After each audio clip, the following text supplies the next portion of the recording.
అత్యంత ప్రాణ నష్టం కానీ లేదా ఆస్తి నష్టం కలిగించేటువంటి ప్రమాదంగా మారచ్చు అని చెప్పి అంచనాలు అయితే వేస్తూ ఉన్నారు. మనం చూసిన మధ్యాహ్నం 1:38కి జరిగినటువంటి ఈ ఘటనతో వెంటనే అక్కడికి ఫైర్ సిబ్బంది చేరుకున్నారు. ఎన్డీఆర్ఎఫ్ సిబ్బంది కూడా అక్కడికి పెద్ద సంఖ్యలో చేరుకొని రెస్క్యూ చేస్తున్నటువంటి పరిస్థితి కనిపిస్తోంది. అయితే అక్కడ ఉన్నటువంటి మృతదేహాలు కానీ లేదా క్షతగాత్రులను కానీ వెంటనే హాస్పిటల్కి తీసుకెళ్తూ ఉన్నారు, రెస్క్యూ చేస్తూ ఉన్నారు. ఫైర్ సిబ్బంది అక్కడికి చేరుకున్నారు. మొత్తం అక్కడ వ్యాపించినటువంటి మంటలను అయితే అదుపు చేసేటువంటి ప్రయత్నం చేస్తూ ఉన్నారు. మొత్తం 242 మంది ప్యాసింజర్స్ ఇందులో ఉన్నారు, అంటే ఇంక్లూడింగ్ సిబ్బందితో సహా.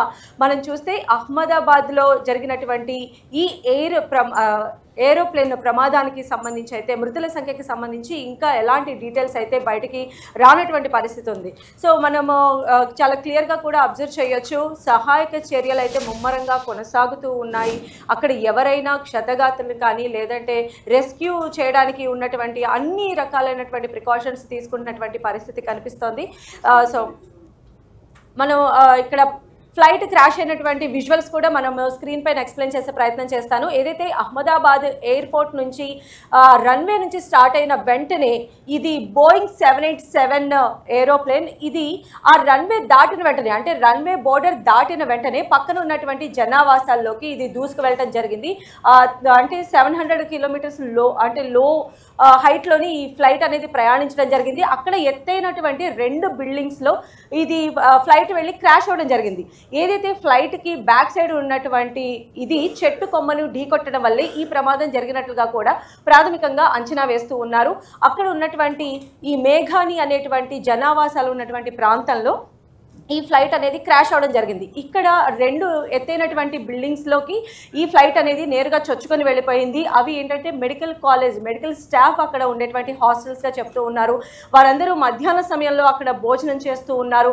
సో అక్కడ దృశ్యాలు కూడా మనం చూసినట్లయితే చాలా హృదయ విదారకంగా కనిపిస్తూ ఉంటాయి. వారందరూ కూడా ఫ్రెండ్స్తో కలిసి భోజనం చేస్తూ ఉన్నటువంటి టైంలో ఒక్కసారిగా ఆ విమానం లోపలికి చొచ్చుకొచ్చినటువంటి పరిస్థితి కనిపిస్తోంది. అక్కడ విజువల్స్లో చూసినట్లయితే మనము వాళ్ళు తింటున్నటువంటి ప్లేట్స్ కూడా అలా కనిపిస్తూ ఉన్నాయి. సో ఏదైతే విమానం క్రాష్ అయిందో ఆ క్రాషింగ్కి సంబంధించినటువంటి వీల్స్ కావచ్చు, విమాన శకలాలన్నీ కూడా అక్కడ చిక్కుకుపోయి ఉన్నటువంటి పరిస్థితి కనిపిస్తోంది. ఏదైతే ఫ్లైట్ ఒక్కసారిగా కింద కూలిపోవడం జరిగిందో ఆ కూలిపోయినటువంటి క్రమంలో ఒక్కసారిగా బ్లాస్ట్కి గురైంది. పెద్ద ఎత్తున మంటలు చెలరేగాయి. ఆ చుట్టుపక్కలంతా కూడా దట్టమైన పొగ వాతావరణం అనేది అక్కడ కమ్ముకున్నటువంటి పరిస్థితి ఉంది. వెంటనే అంటే ఈ టేక్ ఆఫ్ అయినటువంటి టైంలోనే ఎప్పుడైతే ఫ్లైట్ అనేది కంట్రోల్ తప్పుతుందో అప్పుడు సీనియర్ పైలట్ ఏటీసీకి సంకేతాలు కూడా ఇవ్వడం జరిగింది.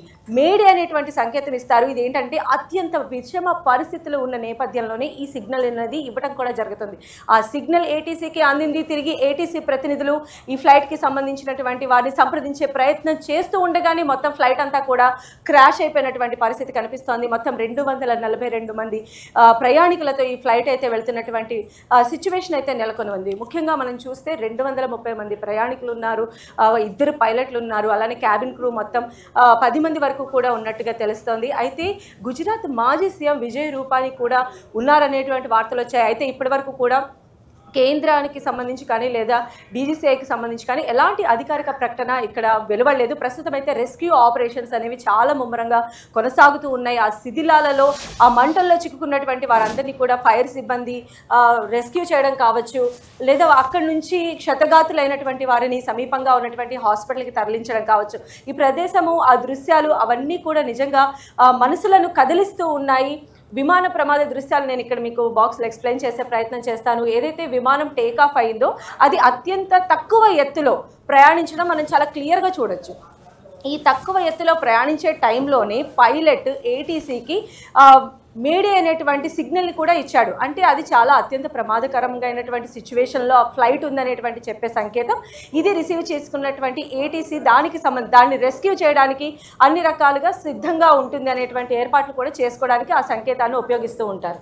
సో ఇది ఏదైతే ఫ్లైట్ ఉందో దానిలో సాంకేతిక సమస్య తలెత్తిందా, లేదా ఇతరత్ర కారణాలు ఏమైనా ఉన్నాయా, లేదా ఏదైనా ఎయిర్ ప్రొఫెషన్స్లో ఏమన్నా అడ్డుపడ్డాయా అనేవన్నీ కూడా విచారణలో అయితే తెలియాల్సిన అవసరం ఉంది. ఎందుకంటే ఎందుకంటే ఇక్కడ మనం చూసాము ఆ పైలట్ ఎందుకు అలాంటి కమాండ్ ఇచ్చాడు అనేది అయితే ఎంక్వైరీలో తేలబోతోంది. సో విమానం నేరుగా జనావాసాల్లోకి వెళ్ళిపోవడం ఇక్కడ ఫ్లైట్లో ఉండేటువంటి ప్రయాణికులకు మాత్రమే కాకుండా జనావాసాల్లో ఉండేటువంటి ప్రయాణికులకు కూడా తీవ్ర నష్టాన్ని కలిగించింది అనేటువంటి అంచనాలు కూడా ఉన్నాయి.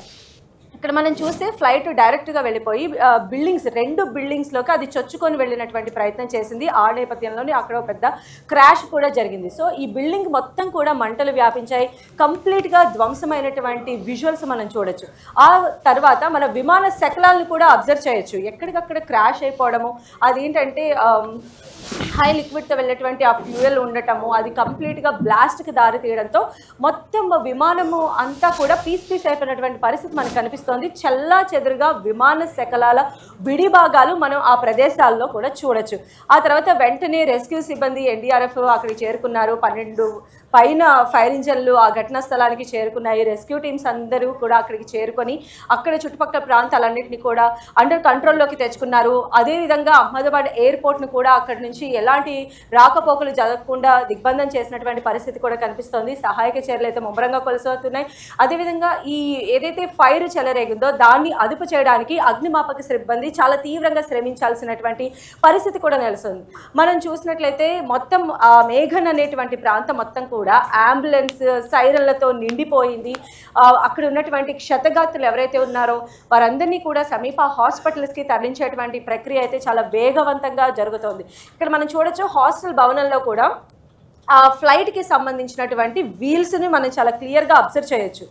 మొత్తం ఫ్లైట్ బ్యాక్ సైడ్ ఉన్నటువంటి పార్టు చెట్టును వేగంగా ఢీకొట్టడం, ఆ తర్వాత అది కంట్రోల్ మొత్తం కూడా తప్పిపోయి అత్యంత ఎత్తుగా ఉన్నటువంటి 2 బిల్డింగ్స్, అవి ఏంటంటే మెడికల్ కాలేజ్ స్టూడెంట్స్ అందరూ ఉండేటువంటి హాస్టల్ బిల్డింగ్స్గా చెప్తూ ఉన్నారు. ఆ హాస్టల్ బిల్డింగ్స్లోకి నేరుగా చొచ్చుకొని వెళ్తే అది మొత్తంగా కంప్లీట్ క్రాష్ అయిపోయింది. ఆ వీల్స్ కానీ లేదా మధ్యలో బాడీ కానీ లేదా ఫ్లైట్కి సంబంధించినటువంటి విడిభాగాలన్నీ కూడా హాస్టల్లో ఉన్నటువంటి పరిస్థితి మనం చూడొచ్చు. హాస్టల్లో అందరూ కూడా లంచ్ చేస్తున్నటువంటి ఈ టైంలో ఈ ఫ్లైట్ ప్రమాదం అనేది జరగటం అక్కడ కూడా చాలా తీవ్రమైనటువంటి నష్టాన్ని కలిగించవచ్చు అని చెప్పి భావిస్తూ ఉన్నారు. మొత్తంగా అయితే ఈ ప్రమాదానికి సంబంధించి టోల్ ఫ్రీ నెంబర్ని కూడా ఇవ్వటం జరిగింది.